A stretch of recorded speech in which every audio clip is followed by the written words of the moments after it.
नमस्कार, एकाक्षी MPSC मध्ये आपल्या सगळ्यांचं स्वागत आहे। काल जसा मी व्हिडिओ बनवला होता की मी व्होकॅब्युलरी स्टार्ट करणार आहे, तर आज हा आपला व्होकॅब मधला पहिला व्हिडिओ आहे।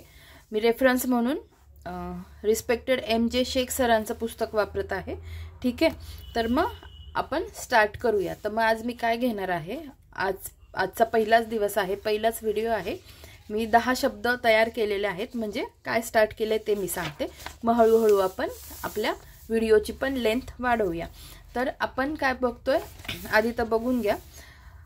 इंग्लिश ग्रामरचं पुस्तक घेतलं आहे आणि त्याच्यातला मग सेक्शन 2 मध्ये व्होकॅब्युलरी, आणि त्याच्यात काय बघणार आहोत आपण, वन वर्ड सबस्टिट्यूशन म्हणजे काय, अनेक शब्दांबद्दल एक शब्द। ठीक आहे, तर सुरुवात करूया आजच्या व्हिडिओला।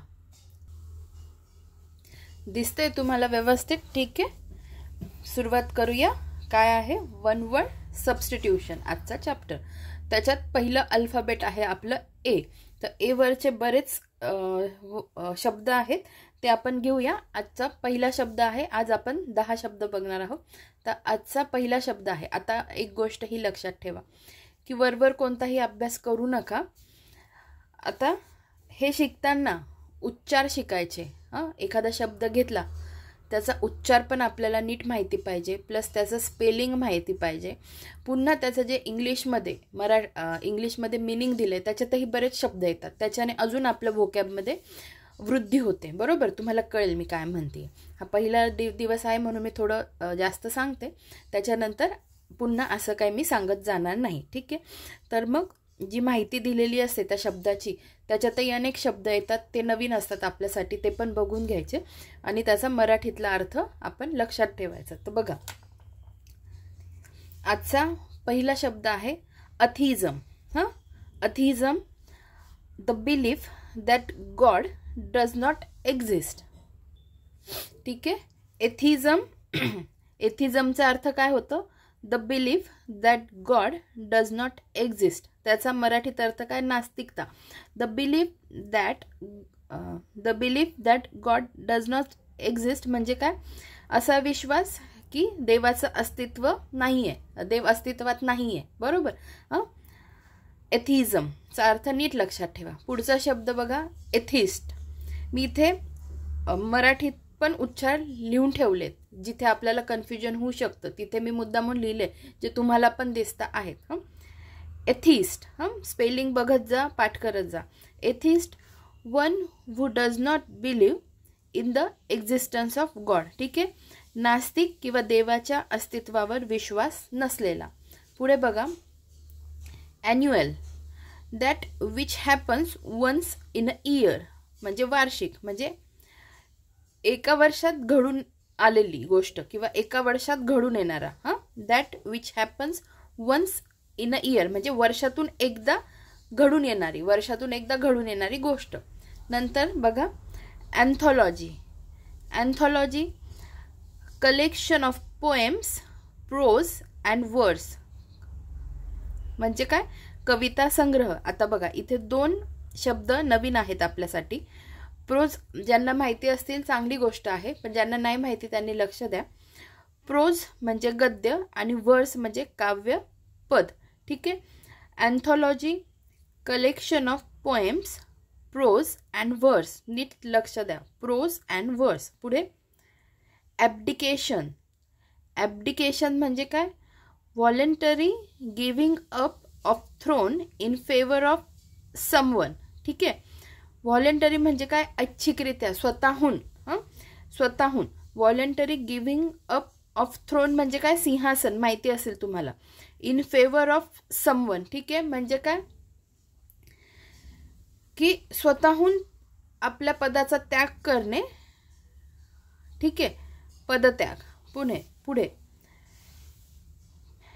पुढचं आहे ॲब्निगेट।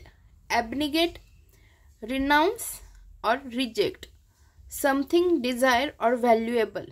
ठीक आहे, म्हणजे त्याग करणे। ॲब्निगेट म्हणजे काय, परित्याग करणे, नीट लक्षात ठेवा। ॲब्निगेट, परित्याग करणे। पुढचं बघा, abridgement. Abridgement, a shorten version of a written work म्हणजे संक्षिप्त, एखाद्या लिहिलेल्या गोष्टीचं छोटं व्हर्जन तयार करणं म्हणजे काय, अब्रिजमेंट. नंतर ॲब्स्कॉन्डर्स.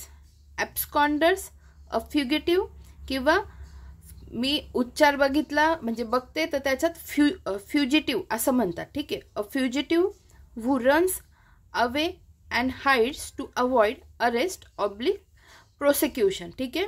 फरारी किंवा पळून गेलेला. पुन्हा सांगते, absconders a fugitive who runs away और हाइड्स टू अवॉइड अरेस्ट और प्रोसिक्युशन. म्हणजे काय, याचा अर्थ काय होतो, जो भगोडा असतो म्हणजे जो पळून गेलेला असतो, भगोडा, जो फ्युगिटिव्ह म्हणजे पळून गेलेला, भगोडा जो पळून जातो, कशा म्हणजे पळून तर जातो आणि लपून पण बसतो. काय अवॉइड करण्यासाठी, तर अरेस्ट आणि प्रोसिक्युशन म्हणजे त्याच्यावर जे काही खटले चालू आहेत वगैरे ते सगळं अवॉइड करण्यासाठी जो पळून गेलेला असतो आणि लपून बसलेला असतो. ठीक आहे. ॲब्स्कॉन्डर्स. पुढे बघा, पुढे आहे absolute. Absolute one who is perfect, किंवा वन हू इज कम्प्लीट, किंवा one who is free from imperfection. इम्परफेक्शनचा अर्थ काय होतो की अपूर्णता असणे किंवा उणिवा असणे, दोष असणे. ठीक आहे. तर बघा, absolute one who is perfect, जो परफेक्ट आहे, किंवा one who is complete, one who is free from imperfection म्हणजे जो अपूर्णतेपासून मुक्त आहे, म्हणजे जो परिपूर्ण आहे, म्हणजे ॲब्सोल्यूट. ठीक आहे, कळलं. आणि आजचा शेवटचा शब्द आहे aggrandise. Aggrandise to increase the importance, position or wealth. म्हणजे काय, वाढ करणे, कशात, importance, position or wealth. Aggrandise means to increase the importance, position or wealth. ठीक आहे. नीट लक्षात ठेवा सगळे. एकदा रिवाइज करू. पहिला होता एथिइझम म्हणजे नास्तिकता. एथिस्ट म्हणजे नास्तिक, देवाच्या अस्तित्वावर विश्वास नसलेला. ॲन्युअल म्हणजे वार्षिक. एन्थॉलॉजी म्हणजे काय, कलेक्शन ऑफ पोएम्स. ॲब्डिकेशन म्हणजे काय, voluntary giving of throne in favour of someone. पुढे abnegate, renounce or reject. Abridgement, a shorten version of a written work. नंतर ॲब्स्कॉन्डर म्हणजे काय, a fugitive who runs away and hides to avoid arrest oblique prosecution. ठीक आहे. तर अशा पद्धतीने आज आपण 10 शब्द घेतलेले आहे. लवकरच भेटूया पुढच्या व्हिडिओमध्ये. धन्यवाद.